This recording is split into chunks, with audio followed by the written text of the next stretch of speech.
वक्त आ गया एक को नए रिपोर्ट कार्ड देने का और आज बारी है उस ब्रांड की जिनके नाम में कहा जाता है कि वो रियल है, यानी कि रियलमी।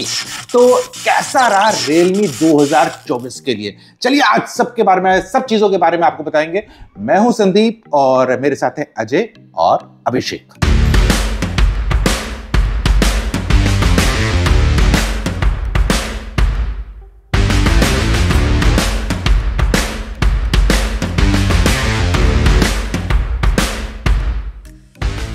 सबसे पहले बात कर लेते हैं नंबर्स की अगर बात करें तो इस साल उन्होंने 25 मॉडल्स लॉन्च किए और 67 वेरिएंट्स। अब यहां पर जो इंटरेस्टिंग बात आ रही है वो आ रही है कि 2023 के कंपैरिजन में ऑलमोस्ट डबल फोन लॉन्च कर दिए, क्योंकि उस साल सब वेरिएंट्स मिला के 2023 में लोगों ने लॉन्च किए थे 34 फोन्स और इस बार 67। अजय क्या लगता है ये नंबर देख के? बहुत अजीब सा लगता है एक्चुअली कि जो मैं बोलता हूँ मेरा आइडियल रेशियो 1:2 है, ये तो करीब 1:2.7 1:2.8 के करीब है जी। इसके बड़े इम्प्लीकेशंस होते हैं बिकॉज इतने सारे वेरिएंट्स होंगे, उसके बाद में आप ऐड करेंगे नंबर ऑफ कलर्स, 2 से 3 कलर एक वेरिएंट के जी। तो आप खुद इमेजिन कर सकते हैं कि दी नंबर ऑफ एसक्यूज कितने होंगे उसका, चाहे फिर आप प्रोडक्ट ऑब्सर्वेंसेस, प्रोडक्ट को आपको बाहर निकालना है, एग्जिट कराना है, या आपको इन्वेंट्री मैनेजमेंट करना है अपने लेवल पे या चैनल के लेवल पे, ये चीजें बहुत ज्यादा डिफिकल्ट हो जाती है। तो आई थिंक ये इनकी सबसे बड़ी गलती रही है कि नंबर ऑफ मॉडल से मुझे कोई एतराज नहीं है, नंबर ऑफ मॉडल तो सही है, 25 तो ठीक है मॉडल्स, बट वेरिएंट्स कुछ बहुत ही ज्यादा वेरिएंट्स है।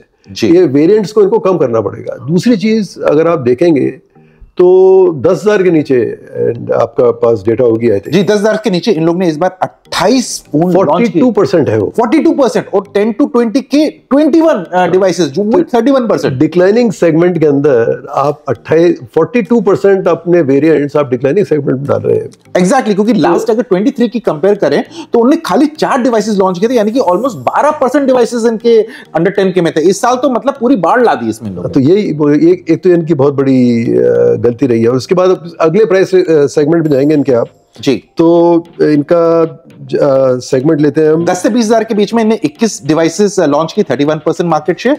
पर उससे पहले साल में भी 2023 में भी 21 ही लॉन्च किए थे इसमें, पर उस साल उनका वो मेजॉरिटी शेयर था। उस टाइम 62% डिवाइसेस थी और इस साल 31% होगी। एग्जैक्टली। तो आप इनके जो स्विंग अगर आप देख रहे हैं ना मॉडल मिक्स के जी, ये बहुत ज्यादा स्विंग्स है जी। मतलब सडनली 10,000 के अंदर इतना ऊपर चले जाना जी, सडनली 10 से 20 के अंदर इतना नीचे गिर जाना। तो आई थिंक कहीं ना कहीं इनकी जो प्रोडक्ट मैनेजमेंट है जी, या जो रेंज मैनेजमेंट है, कहीं ना कहीं इसके अंदर बहुत सॉलिड प्लानिंग का डेफिसिट है जो इनको करेक्ट करना पड़ेगा जी। और वो इनका रिफ्लेक्ट करता है इनके मार्केट शेयर में।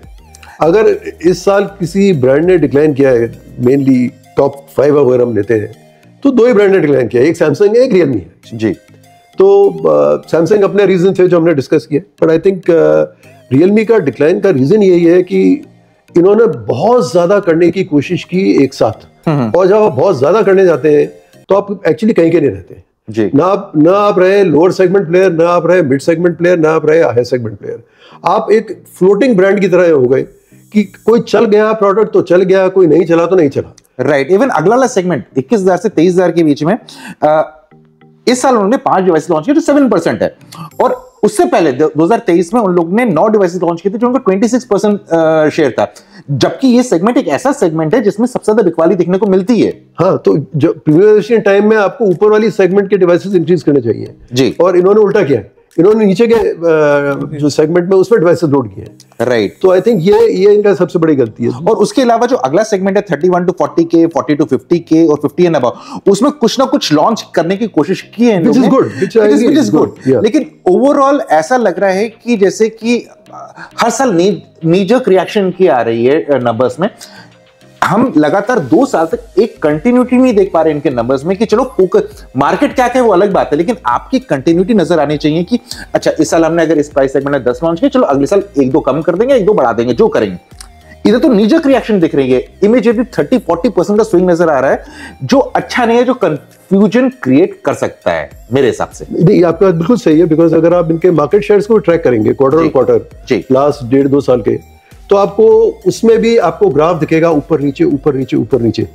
अगर आप बाकी किसी ब्रांड का देखें, चाइनीज ब्रांड का, तो वो आपको एक स्टडी कर्व होगा +-5-10% वेरिएशन पे। Exactly. इनके वेरिएशंस बहुत हाई होते हैं, इनके 10-20% वेरिएशन, एकदम शेयर ऊपर जाएगा, एकदम शेयर नीचे गिरेगा, क्योंकि विच क्लियरली शोज की देयर आर नीजर एक्शंस, क्लियरली शोज कि कभी ये कोई करेक्ट स्टेप लेते हैं तो उसका सडनली एडवांटेज मिल जाता है, कभी ये कोई मिसस्टेप लेते हैं तो सडनली नीचे गिर जाते हैं। तो आई थिंक इनको अपने प्रोडक्ट मिक्स के अंदर करेक्शंस करने पड़ेंगे, अपने नंबर ऑफ वेरिएंट्स के अंदर करेक्शन करने पड़ेंगे, इनको अपने चैनल के ऊपर करेक्शंस करने पड़ेंगे। इनको ये नहीं पता कि हम ऑनलाइन ब्रांड हैं, ये खड़े हुए थे as a competitor to Xiaomi ji, which was primarily online brand ji. Xiaomi तो बहुत स्मार्टली और स्लोली मेन लाइन में अपना प्रेजेंस बना चुका और अच्छी प्रेजेंस बना चुका, ये वो अचीव नहीं कर पाए। और इसमें मतलब जो मेरा एक सोच है, इसमें एक कमी ये भी है कि या तो कंट्रोल टीम के पास में नहीं है, इंडियन टीम के पास में, या Indian team is not as seasoned as the competition team. तो कमियां कहीं है, कमियां मैं प्रोडक्ट में ही बोल सकता हूँ, कमियां मैं चैनल मैनेजमेंट में बोल सकता हूँ। उसके बारे में आगे बात करते हैं, प्रोस एंड कॉन्स से बात करते हैं, क्योंकि यहाँ तो ये नंबर्स के हिसाब से नंबर्स हमें पूरे हिले हुए लग रहे हैं, कोई कंटिन्यूटी नजर नहीं आ रही है। फिलहाल आगे बढ़ते हैं और बात करते हैं इस रियलमी के इस साल के मतलब क्या हिट्स एंड मिसेस रहे। अभिषेक, क्या लगा हिट आपको इस साल? रियलमी GT सीरीज का कमबैक मेरे को ठीक लगा जी, और क्योंकि वही है कि वैल्यू फॉर मनी फोन था वो, ऐसा कि उन्होंने बोला कि इतने फोन निकाल दिए, उसमें से जो चले हैं कुछ, उनमें से रियलमी GT सीरीज। ओके, तो वो मेरे को GT सीरीज जो इस बार के जो 2 फोन थे, GT6, GT60, GT7 Pro, ये अच्छे थे फोन्स। और सॉफ्टवेयर साइड में कैसा लगा आपको? सॉफ्टवेयर साइड में सिमिलर टू ओप्पो, इन्होंने भी सेम ही सॉफ्टवेयर तो एक्सपेक्टेड है, बट ठीक है, अपडेट्स टाइमली थे, सॉफ्टवेयर काफी हद तक स्टेबल था, कुछ AI फीचर्स भी लाए हैं, एंड वही सेम कस्टमाइजेशन ऑप्शंस जो है, तो सॉफ्टवेयर में भी अच्छा काम था।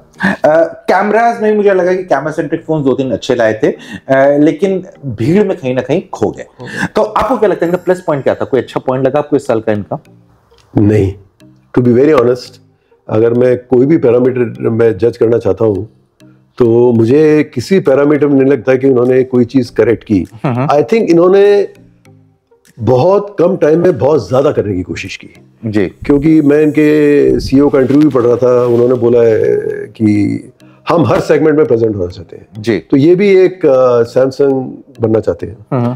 तो आज की तारीख में जो इनकी रेंज है वो सैमसंग से भी बड़ी रेंज है, तो इनका प्रेजेंस और सेगमेंट में आराम से हो सकता है जी। बट सवाल ये है कि प्रेजेंस इनफ नहीं है, एक्सेप्टेंस भी होनी चाहिए जी।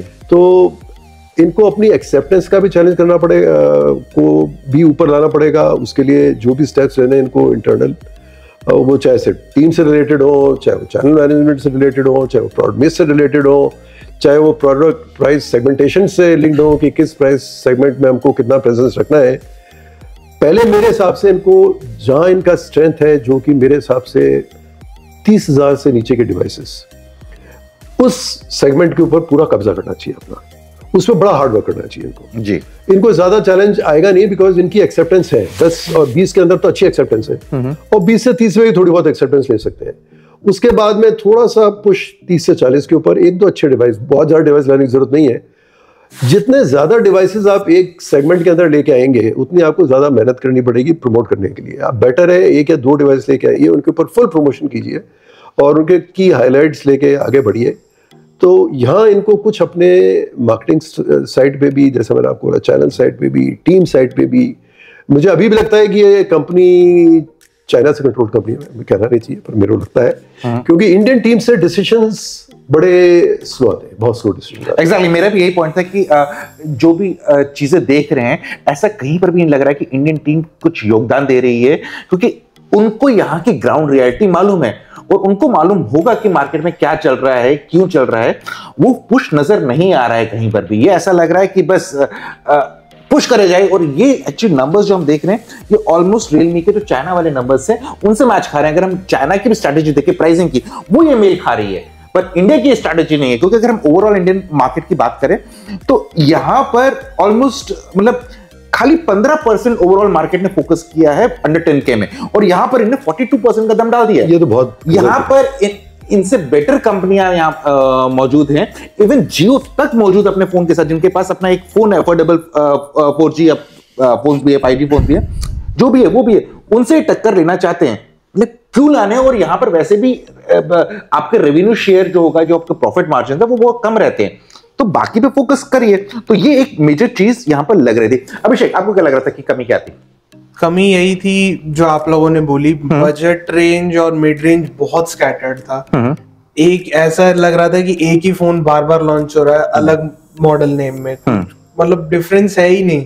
कंज्यूमर को हर फोन के साथ कुछ नया नहीं मिल रहा, कोई वैल्यू ऐड नहीं है। एक फोन में कुछ कैमरा चेंज कर दिया या CMF चेंज कर दिया, कुछ ना कुछ चेंज कर दिया, बट स्पेक सिमिलर थे, प्राइस ऊपर नीचे हल्की 500,000 रुपए ऊपर नीचे कर दी, तो उससे कोई मतलब नहीं है। एक वैल्यू एडिशन जो होना चाहिए हर फोन, वो नजर नहीं आ रहा था, राइट। और इसके अलावा जैसे अभिषेक बता रहे थे कि बहुत सारे फोन्स थे, और अजय भी जैसे बता रहे थे कि बहुत सारे इनके वेरिएंट्स आ रहे थे, कंफ्यूजन बहुत ज्यादा हो जाता है इससे। कंफ्यूजन कंज्यूमर्स के पास, अगर एक ही ब्रांड का, अगर वो दुकान पे गया या देख रहा है कि अचानक से 4 फोन एक ही ब्रांड के आ रहे हैं, नाम डिफरेंट आ रहे हैं, 500-500 रुपए का डिफरेंस आ रहा है, कंज्यूमर कहेगा भाई साहब मैं दूसरा कोई मॉडल देख रहा हूं, तो कंफ्यूजन कम हो जाएगा। जबकि इनमें से कोई फोन अच्छा हो सकता है, लेकिन आपने जब उसके सामने इतना कंफ्यूजन क्रिएट कर दिया कंज्यूमर के, तो कंज्यूमर दूसरे की तरफ रुझान करता है। बहरहाल आगे बढ़ता है, लेकिन उससे पहले एक कमेंट देख लेते हैं जो हमारे स्पॉन्सर ने दिया है।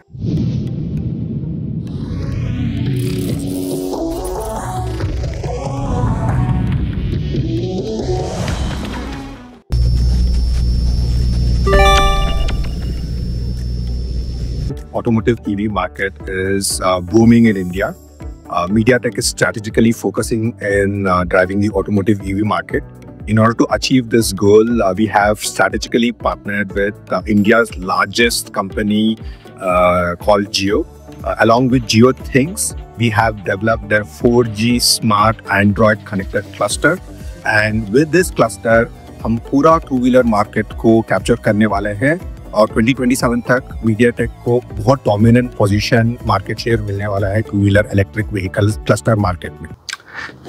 वेल, अभिषेक बारी आ गई कि टॉप 3 फोन्स बताने की Realme के। आपको क्या लगता है नंबर 3 पे कौन सा फोन होगा? नंबर 3 पे Realme GT7 Pro, जो अभी स्नैपड्रैगन 8 Elite के साथ पहला फोन था इंडिया में आने वाला जी, वो नंबर 3 पे रहेगा। क्योंकि हालांकि उस फोन में काफी कुछ अच्छा है, बट उसकी प्राइसिंग थोड़ी और बेटर हो सकती थी। राइट। नंबर 2 पे कौन सा फोन रहेगा? नंबर 2 पे Realme 12 Pro,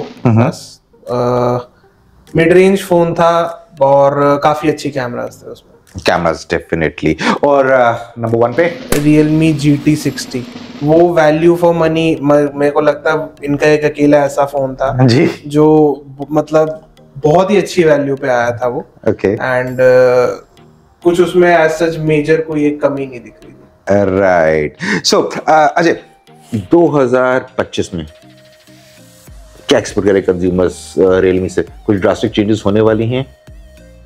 मैं उल्टा बोलूंगा, अगर इन्होंने ड्रास्टिक चेंजेस इंटरनली नहीं किए तो दे विल स्ट्रगल। इनको स्ट्रगल आएगा बहुत ज्यादा, क्योंकि नीचे जो ब्रांड बैठे हुए हैं, नंबर 6 पे एप्पल है। एप्पल अगर इस साल 8% पे पहुंच जाता है और वही ग्रोथ मेंटेन कर लेता है 8 से 10-11 की, और ये करीब 11% पे, तो they will be too close to comfort. इनके लिए कंफर्टेबल सिचुएशन नहीं रहेगी। उधर मोटोरोला भी बहुत तेजी से ग्रो कर रहा है, बहुत फास्ट ग्रो कर रहा है, तो इनके बहुत कंपटीशन इनके बहुत नियर है। और स्लिप होते होते एक टाइम पे नंबर 4 होते थे, ओप्पो 5 में होता था, अभी स्लिप होकर नंबर 5 पे आ गए, ओप्पो ऊपर चला गया है, और ओप्पो ने अच्छा गैप ले लिया इनसे, और ओप्पो और आगे जाएगा जैसे मैंने पहले बोला है।